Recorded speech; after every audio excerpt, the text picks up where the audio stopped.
تیزری که برای قسمت جدید خواهر و برادرانم منتشر شده میبینیم که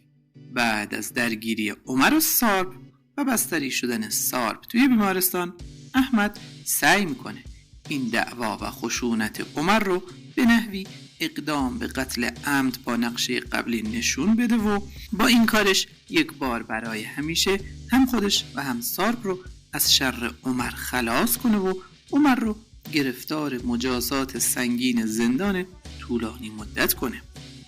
از سوی دیگه هم میبینیم که برگ به روابط گرم و صمیمی دروک و آسیه حسادت میکنه و تصمیم میگیره تا هر طور شده رابطه این دو رو شکراب کنه و آسیه رو از دروک جدا کنه تا دروک هم به سرنوشت خودش و آیبیک مبتلا بشه.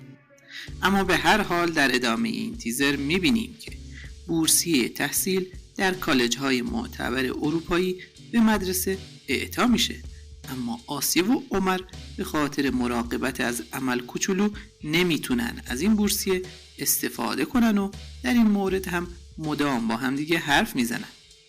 امل کوچولو هم وقتی متوجه این حرفای آسیه و عمر میشه و